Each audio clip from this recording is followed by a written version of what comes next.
Alright guys, Rob here, Baltimore Tuff Shed, store 640. I'm going to show you guys how to put a canister door up. This is a 6 foot wide, 7 foot tall canister door. First thing we did was we went ahead and put our upgraded sill plate in. This is a wider sill plate. This is about 6 inches wide. This is bigger than the standard sill plate, just to cover once the door is shut. We went ahead and trimmed the inside out, top, sides, and then of course the trim on the outside. All the trim should be put on first. Doesn't make a difference to put it on after or before, but we do it before. Caulked and painted, ready to go. This door has a drip cap as well, so that's all installed. So with your canister door, you're going to have a set of tracks. So you have a left and a right, and then inside your accessory box you're going to have a spring side and a standard side, and then in your accessory pack you'll have all your screws and hardware to put it together, and a set of screws with a 5/16 head on it. These are short. We're going to use our standard lagging screws, which are a little bit longer so we can get more of that 2x4 stud. First thing we're going to do is we're going to take these tracks, we're going to open them up, and we're going to space these tracks as wide as the canister itself. So Eddie's going to go ahead and get that opened up.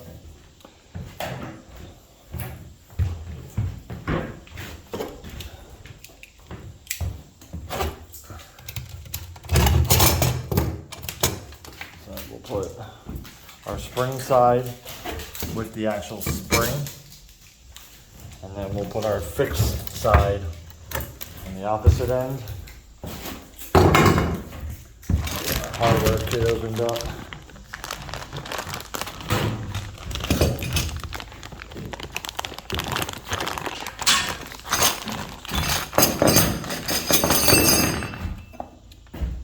Alright, so in your hardware kit, you're going to have 2 safeties that go on the bottom of the door. These go attached to the bottom of the door to keep the door from winding back inside. And then you have 2 lock bars that go on each of the side tracks. And then you're going to have a bag of hardware, door handle, and a pull rope. Your bag of hardware, you're going to have 2 cotter pins, one for each side of the actual canister, and then you're going to have a couple different size screws. So these smaller ones are to put the actual hinges on, and then the 2 longer ones are for the door handle itself. So one thing we're going to do before we get started doing anything is these 2 screws that are required to put these together, nut and bolt, we're going to go ahead and put them on the actual track now, because once we get started and we roll that door down, we won't be able to get them in there. So we're going to go ahead and put that on there now. I'm going to pass my phone off to Eddie. Eddie's going to stay right in the back of my head. So we're going to go ahead and just put that on now. It don't need to be super tight. We're going to do both sides. And the reason we do that is because once the door slides down this track, it's very hard to get your fingers back there to hold the back of the bolt. So we'll just put that on there just about that tight. And we're going to fix our 2 brackets. We have 4 bolts for that. So to fix your brackets, all you're going to do is put it in the upright position.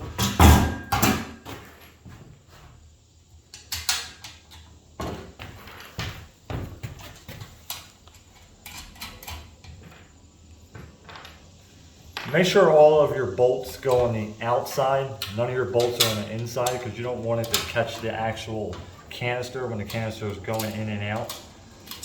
So that's kind of important. Now I'll get a wrench and tighten all these down later. Right now I just want to get them on and show you guys how it's done. So that's the left side there. And then we'll go over and do the right side. Same thing on this one.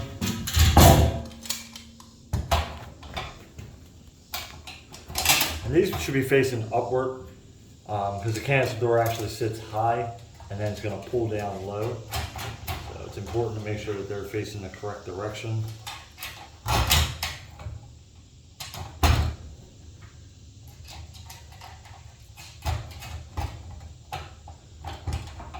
Alright, now that we have both sides on, we're going to go ahead and take this. We're going to bring it over and we're just going to actually, we're going to actually just slide it in there. One thing we're not going to worry about, we're not going to worry about hooking the spring yet. We're going to leave the spring loose for now. We don't need to worry about hooking it. We're going to take our cotter pin. We're going to go ahead and put our cotter pin in. And then once you put it in, you're just going to open it up. I'm going to grab up.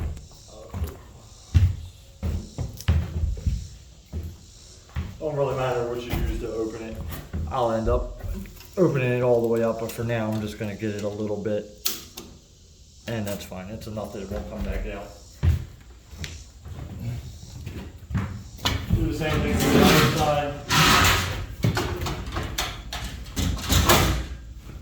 Go ahead and get our cotter pin in there.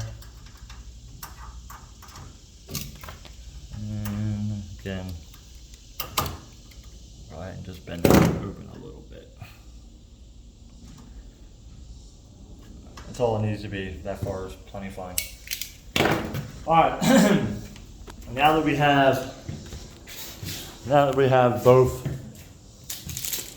both sides hooked up, good to go, we can go ahead and stand this door up. And once we stand it up, we're going to attach it to the 2x4 frame and the header. I'm going to sit you guys down, and so that way we can stand it up, and I'm going to just shoot you from back here. What were we saying? Zoom out. Zoom out. So I'm going to zoom out, sit you guys in the window here. All right, so Eddie's going to grab one side, I'm going to grab one side, we're just going to walk her straight up to the door.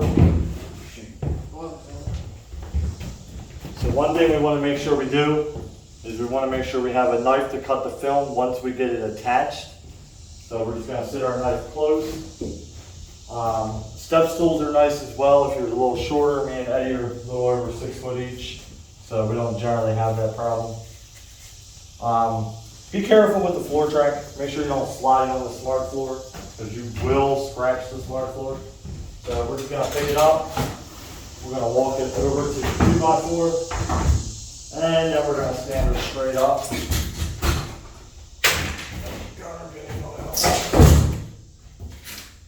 Your cotter pin fell? Mm-hmm. All right, let's go back down.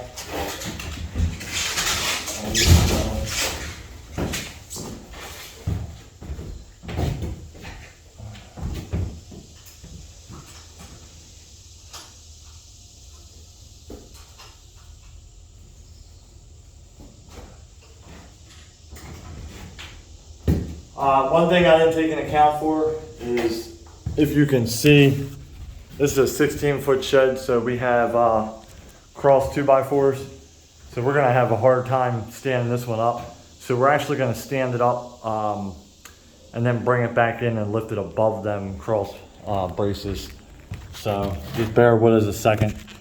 Regular sheds that just have regular trusses and not all of the upgraded collar ties are a little easier. This one's going to be a little bit of a challenge for us. So what we're going to do is we're going to stand it up, we're going to go straight up and then lean it back down and then go inside. So, stand it up. And we're going to go inside of this one. Go up inside of this one. Bring your bar underneath. There you go. And then we're going to go inside of that one. There we go. Alright. So we're going to go flush with the 2x4 frame, and that should give us the exact distance we need. So I'm going to go ahead and just throw a lag in here.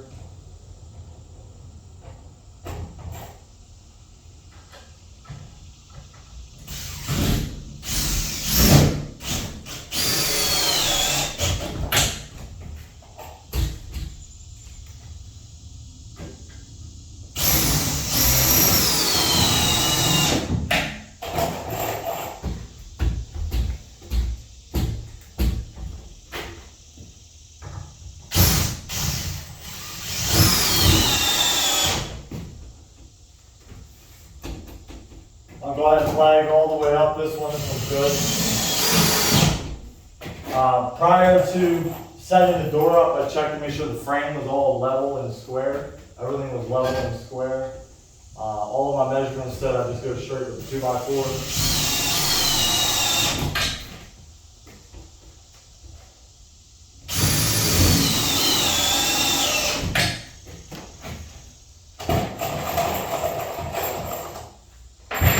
I'm going to go ahead just to make sure, double check with the tape measure and make sure everything is exactly good. I am 74 and a half on the top.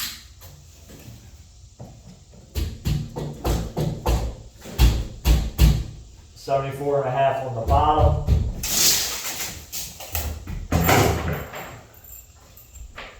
You really want to make sure that that spacing is the same. That way you don't have as many issues pulling it down or lifting it up. Grab your tape measure here again, 'cause when you beat this out, this moved a little bit. So, there you want me to double check. Go ahead and just pull the tape again.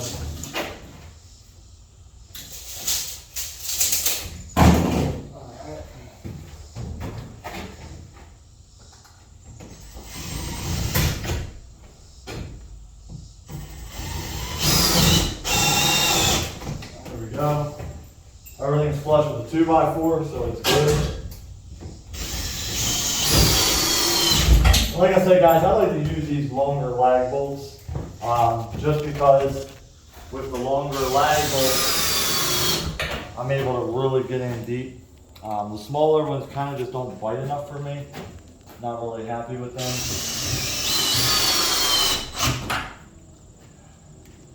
And then I'll hit both of these corners. Really pulling the canister tight. That way the canister's nice and tight. I'll check everything. I've got good spin on my door. Alright, now that I have the door up, one important thing that I'm going to say that I'm really going to stress is do not cut this film. If you cut this on the floor to try to clean it up or anything like that, you're going to lose the factory setting when it being compacted and tight and tensioned properly. So once we get our counter tension, then we're going to go ahead and cut this and pull it into place. Let me grab a step stool real quick.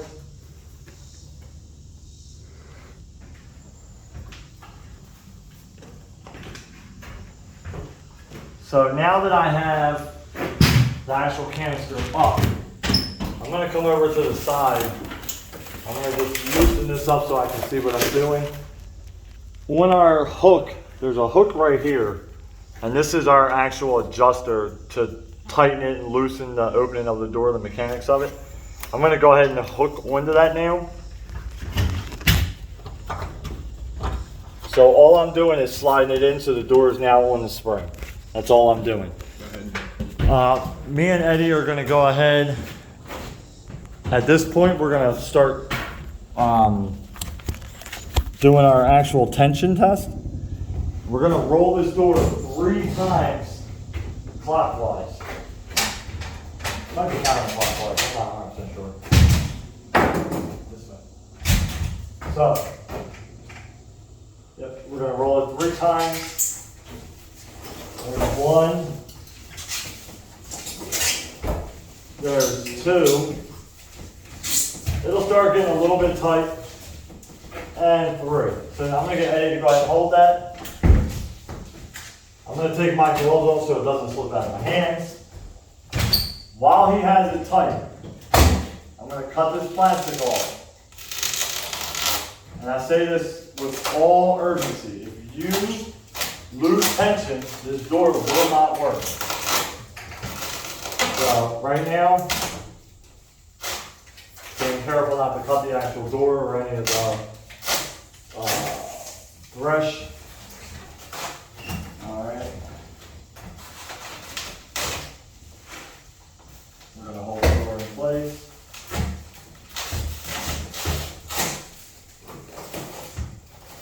Alright. Now now that we have cut it, Eddie's gonna take this side, I'm gonna take my side, we're gonna go up a little bit. And we're actually gonna run it in the actual track. And we're gonna pull it all the way down in the track. We're gonna take it all the way to the bottom. Alright, it should stop on its own. All of this foam is necessary. All of this foam needs to stay there. It's a noise deadener for when we put it back up. So, first thing we're going to do is we're going to put our safety measures on so the door cannot go back in on its own. So, remember the bolt that I told you to put in early? Well, now it's in place. Come up a little bit in. Now it's already in place. I can just put my finger back there to hold the back of the bolt. And I'm going to go ahead and put my clip on. Now that I have my clip, I'm going to put my nut back on.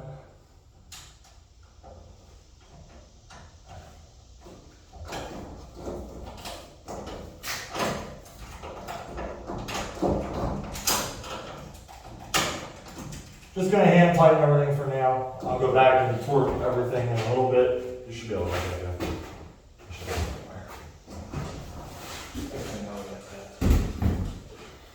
So if the door is properly sunk, as far as getting the proper tension on it, when you have the door in a down position, it should not move on you. One thing I always do is always use a little bit of caution until I get all of these brackets on. That way I don't lose any tension on them. So we're going to go ahead and put our bottom clips on. Just hold this to make sure it doesn't go anywhere. I just have my hands up there. Be a lot easier than that.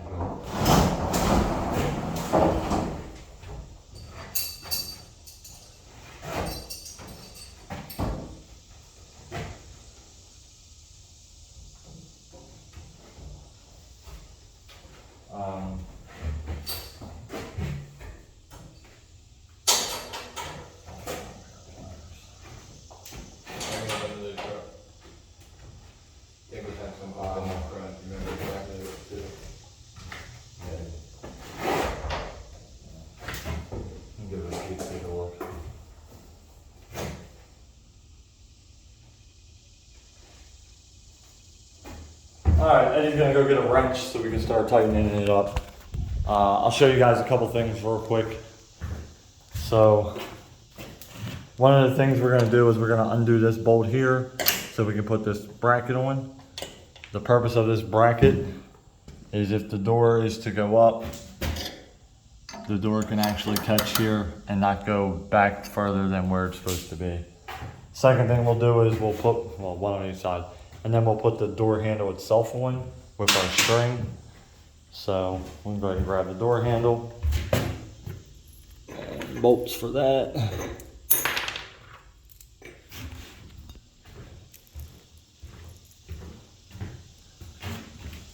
So our door handle.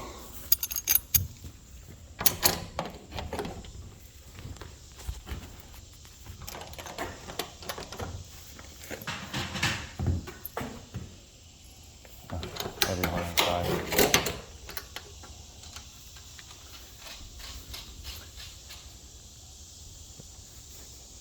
We should have one more nut somewhere. Had to be another one in that pack. We'll find it. I'm sure it's around here somewhere. Alright. Here it is.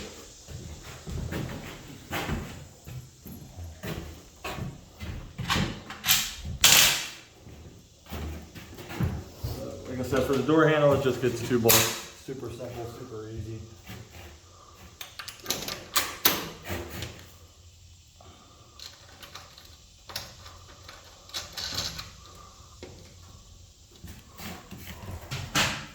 We'll take a pair of pliers. Jiminy Crickets. They left that one there to stay, didn't they? Not that hard to untwist. I might give you a wrench. See how this one feels. Alright. Well, we'll come back to that. The door shouldn't go all the way up anyway. It should catch the brackets on each side. These are just an extra measure to make sure. So we're going to check to make sure the oven closes properly. So we got a nice good open and close. Everything is well proportionate. It's not too hard to pull up. It's not too hard to pull down. If you have a customer who wants it to be a little easier to go up or a little harder to go up, there is a self-tensioner here. It's just a Torx head, and you just turn counterclockwise to loosen it and clockwise to tighten it, just for the actual tension of the spring. Decide how far up and how far down it goes. Once that's done, the only other thing left to do is actually put your string on. So a lot of people hate doing this, but it's the way it's supposed to be done. So you just tie a double knot in the top of it, just like so. Pull it a little bit tight, and you actually just loop it back through and do the same thing on the other side. It's supposed to be a loop. It should not be just a string dangling down.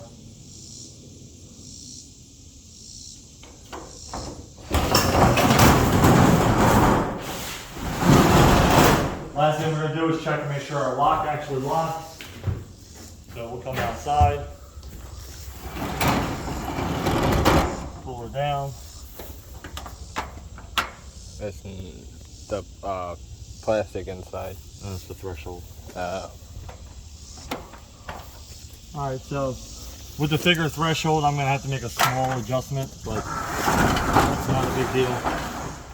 I just need to make this hole a little bit bigger. So I'm just going to pierce that hole out a little bit, just because we have a thicker threshold. This threshold actually sits up about 1 inch higher than normal. But I can just make a quick cut adjustment for that, just so we can get our lock to go in. That's it. That's a canister door.